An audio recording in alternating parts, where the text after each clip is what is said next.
Hi guys, I hope you guys are having an amazing day. So today we're going to talk about why I love woke liberals, and I feel like more people should understand it. So quick background on myself. Growing up, my mom wanted to make sure I knew as many cultures as possible. So I was oftentimes with a lot of different nationalities, a lot of different cultures, and I really enjoyed that. But I am with a lot of people that I knew growing up, a lot of them would kind of low-key shame me for being black. It was like, you can't be all the way black. You must be mixed. Or even like, I don't look at you like a black person. It kind of like, it's like a backhanded compliment.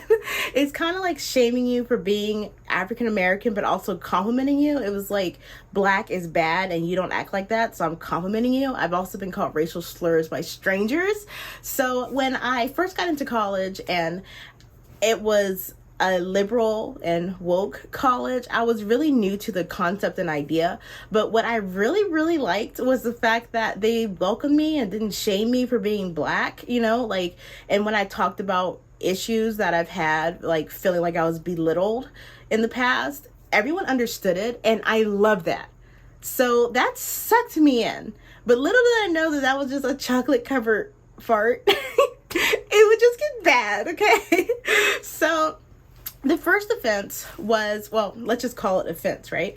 This guy in class during our lunch break, he was like, nobody's fully straight and nobody's fully gay. So since we were in a group, I thought I should just chime in and start talking about it. So I was like, well, I'm fully straight. Like, personally, I completely respect the LGBTQ community, but I'm straight and I'm proud to be straight. And he was like,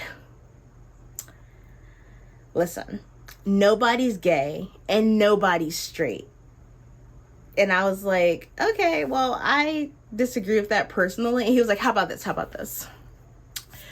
Have you ever saw another woman and just complimented her like, oh, you look pretty today? And I said, yeah. He said, see, you're gay. You're half gay, and that's okay. You need to accept your identity. You need to accept who you are. Okay, it's okay. And one day you're going to realize that this is who you are, and you can accept yourself. It's okay. And I was like, what? Like what are you talking about? So the next thing that really had a lot to do with that incident, the next thing was this other guy who was like, he was gay. And what happened was we like got along really well because he was really nice to me and never made me feel bad for being black by, you know, saying the comments earlier that I talked about. So we started talking like every day and everything was cool. So then one day he said something kind of sketchy. He was like, the world would be a better place if everyone was gay. And me being me, I was like, no, we would go extinct. And he was like I offended him. And I was like, okay, I don't really understand why it's like a constant shame as if being straight is a problem. But little did I know that that was just ground level. That wasn't all that was going to happen. So the next thing was I had this professor who was extremely sweet. She was awesome, but her views were extremely liberal. So we were in class and we were talking about women's rights kind of thing. And she came in and she was like, the only thing men are good for is their... That's it. So then the girls in class were like, women are the future, women empowerment, women are the future, yeah. Women are going to do all these awesome things. And, you know, they were like, it's time to end the wage gap, and it's time to end this, and it's time to end that, because women are the future. So then, literally, it was a developmental psychology class. Literally, 2.5 hours later, because it was a 3-hour class. So literally a few hours later, same professor, same classroom, same students. They're like, men have a higher rate of unaliving themselves. Men have a higher rate of crime. Men have a higher rate to drop out of school. Men most mass shootings are by men. And they went down this list of statistics of men literally sounding like they have a mental health crisis, and nobody said anything. They were just like, like, we're just gonna brush under the rug that these guys sound like they're having a complete crisis and like an epidemic of mental illness for men. We're just gonna brush that under the rug because we need equality. Like, to me, that sounded like female superiority. It wasn't equality, because equality would be like having the same opportunities as men. For them not to even care that men are in a mental health crisis and instead mock them in the beginning of class, it just sounded like a bias there. So that same bias was when we started talking about race. So the professor, a psychology professor, walks in and she's like, we just got these new statistics in, and Black people are denied housing. So most, or almost most, of the Black people don't have houses. They don't. So that's something that we really need to work on in society. And so I was sitting in class thinking, that's interesting, because I have a house. My aunts, my uncles all have houses. And all of my cousins have houses, and my Black friends have houses. So that's a very interesting statistic. It's either we're unicorns or the statistics are biased. I don't know. So when we had a lunch break, I turned and talked to the other people in my class because we were all talking while we were eating our snacks. And so they were just talking about the class. And I said, I kind of think these statistics are maybe a little off. Not saying that the class is a problem, but I think the statistics are a little weird because, to be honest, I don't think that many Black people don't have houses. So it was this African-American girl and this white girl. Not that race matters, but this is how it went. The white girl was like, you don't own your home, and it's okay not to own your home. I was like, excuse me? And she was like, no, listen, you're renting. You just think that you own your home. You can't own a home. You're just renting, and you think that you own a home. So you're paying the rent, and you think that you're paying a mortgage, but you're just paying rent. And I was like, what? So I said, I was literally like getting annoyed because of all the other stuff that was happening. So I was like, well, no, my family does own our home. And she was like I was getting on her nerves. And then this Black girl comes over that was with her, and she's like, listen, we rent our house. It's okay to rent. I know you really want to own a home, but it's okay that you don't. It's okay to rent. I know you really want it, but it's okay that you don't have it. And I was like, no, we have a house, and my family has houses, and like, what are you talking about? And they're like, listen, go home, talk to your family, talk to your parents, and let them see the bill. And look at the bill, and you'll see that you guys are just renting. What are you talking about? So I was like, no, I saw the deed. And they're like, oh, you saw the deed? Oh, well, I just can't see that, but okay.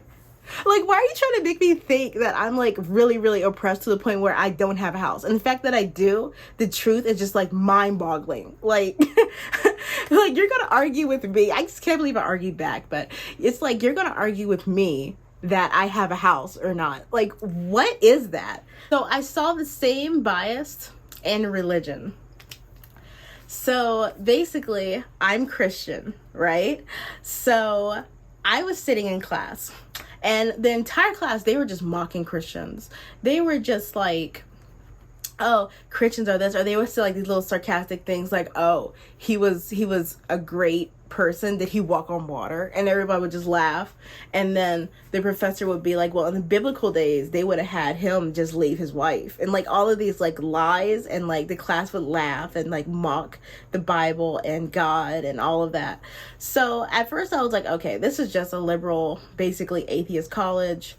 Just okay, you know. So then this Muslim girl comes in, and I believe that you should respect Muslims. I'm not saying anything bad about Muslims, but I'm just showing you the bias here.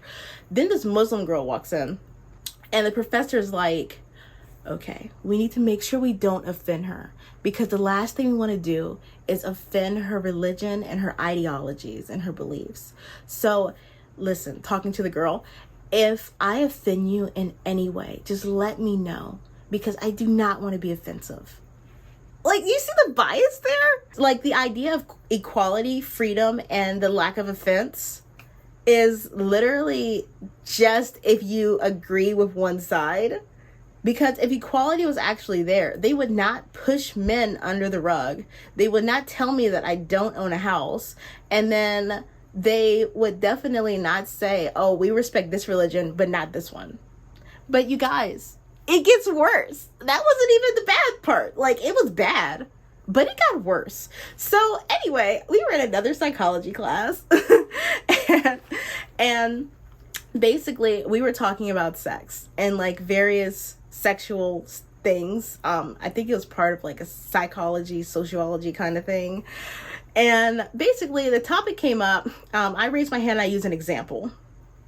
And I said, well, I don't remember the exact example, but I remember the ending. And I said, well, this is not as, I don't remember, but I said this, whatever this is not as bad as like, I don't know, having sex with animals, because you'll probably get a disease or something. And the girls were like, having sex with animals would not necessarily be a problem. I was like, what? What are you talking about? So they said, well, first of all, I don't think you get any disease or STD or anything from having sex with an animal.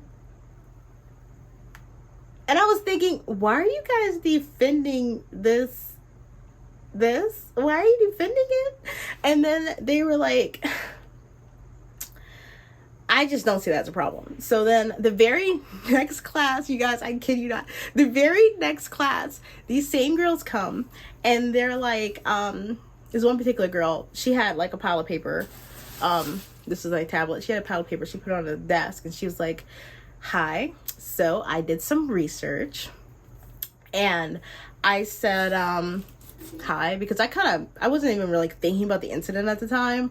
And she was like, so I was up researching and I found that, like I said, you cannot have any STDs or any diseases or anything from having sex with animals. And my mind was like, you researched this? So I was like, we can agree that it's weird, right? So then this other girl who was in the conversation prior to this class, she comes up and she's like, I mean, yeah, it's weird. So then she and the other girl agree. They're like, yeah, it's weird, but it's not a problem. I mean, if somebody wanted to go do that, it wouldn't be a problem. It's weird, but it's not a problem. And I was like, how are we downplaying this? Like, how can you say that that's not a problem? Like, to have sex with an animal is not a problem? Like, what are you even talking about? Like, how can you, why would you defend that? Like I can't fathom that. Like, how could you want to defend that? Like, that is just beyond me, right? So I came home extremely disturbed and I was crying and I was just like in my room, like, what? And so I was just like trying to think about everything. And so I concluded, what is the goal? They talk about freedom, equality, and they don't want anything to stop their freedom and equality, which gives me the idea that's why they were so defensive over me saying that someone having sex with an animal was a problem, because then I'm like going against that person's freedom, I suppose. So I was like, okay, they're upset with freedom and they want freedom and they want equality. So what is the goal? What exactly is the goal when they stop fighting for this? How much freedom do they want? Because without like any restraint, too much freedom will create chaos. So what exactly is the goal? When when do they stop fighting? So I went to class, and then the topic came up again. And this girl, when we were walking out of class together, she said the only reason, like the gender issue that I talked about in the beginning of the video, she said the only reason why people are straight is because they're brainwashed. And I was like getting to the point of annoyed, like max level annoyed. So I was like, how do you know you're not brainwashed? And she was like, like, they never have any answers for anything. Like, you go against them, you're shunned, and they have no answers or no definition for anything. So the next class comes around, and during our breaking period, they started talking about fighting for freedom and the marches and all that stuff. So I said, you know what is your goal? And they're like, what do you mean? I said, well, what's the goal? And they're like, well, we want freedom and equality. And I said, well, like, to what extent? Like, how do you know when the fight's over? What is your, like, goal? And they were like, well, right now, you know, we're fighting for things until everything's free and equal. And I was like, right, but to what extent? Like, what is the goal? Like, how do you know when the fight's over? Like, what exactly are you reaching for? And they, like, looked at each other, and they were like, and then the teacher came in and started lecturing. Like, I really wanted to finish that conversation. They low-key avoided me, but my point is, I think that the liberal and woke community, first of all, they don't have a goal. They have no idea what they're going towards, but they know that they want overall freedom and superiority. But that freedom has an extent to it. They don't want freedom because they don't give you the freedom to disagree. If you disagree, you're shunned. They just want freedom, a biased freedom that only supports their ideologies. So not only is this freedom biased, but they also want superiority for their own ideas. So it's like they want feminism. It's not because they want equality, because if they want equality, they'll be worried about these guys that are having a mental breakdown. No, they want female superiority. They say that they want LGBTQ equality. I'm not saying that the entire LGBTQ is like this, but I'm talking about the liberal woke people. They say that they want LGBTQ equality, but why are you shutting me down for being straight? Like, you don't want equality, you want superiority. So then, like, even like with the religious thing, I'm Christian. They blatantly disrespect Christians all throughout the class. But then as soon as a Muslim comes in, not any disrespect to Muslims, I'm not talking about that, I'm talking about the bias issue. As soon as a Muslim comes in, they're like, oh, we need to respect her and we need to make sure she feels safe in this class. Like, this is a safe environment. If you really just wanted freedom and a safe environment, why aren't you giving that to every single person? They're creating biases. Even the fact that they wanted me to think that I was extremely oppressed. It's impossible for you to own a home. If you really want to uplift the African American community, why would you force this idea that they're extremely oppressed, and if anybody does anything, you're like, that can't happen? That's racist.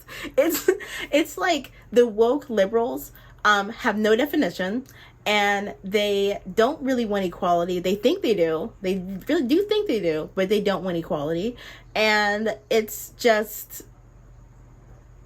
nothing makes sense. And if you disagree, you're shunned. But nothing makes sense. So then the illness came along, and I was looking at the Women's March because I was invited to it before the illness came along by one of the feminists. So I just wanted to like see it. And this guy was asking people what a woman was, and nobody can answer that. Words have meaning. And since words have meaning, you should be able to define what a woman is. If you want to identify as a woman, or if you want to stand up for women, you should be able to define what women are. But they don't sell you that. They say we're standing up for women because women have always been oppressed. But what's been oppressed? They're going to say, what, everyone who defines as a woman. But you can't do that. Like, words have meaning, and they want to take away meaning from words. I think because it messes up their freedom or it gives them restrictions that they don't want. But it's like, words have meaning. So what are you fighting for? How do you know you're not fighting for men then? How do you know that? They don't. They're like, anyone who identifies as a woman. well, if every single man decided to identify as a woman, would we just be a completely female society? What would we be fighting for? Would we still be fighting for women's rights? Like, what are you fighting for? If you have no definition of something, what are you fighting for? And it's just like, I don't know. I feel like when I look at TV and they sell you this woke nation idea, it's just like the reality of it is extremely corrupt, chaotic, and just delusional and mean and forceful. But yeah, that's my story. They make no sense whatsoever. And my experience with them was just crazy. So yeah, I hope you guys have an amazing day, and I hope you guys reconsider being a woke liberal. Ask them questions. If you question it, it's like over. If you disagree with something, it's like over. You're shunned. So do you really want to be part of that? Whatever. I hope you guys have an amazing day, and yeah, please like and subscribe for more videos. Mwah!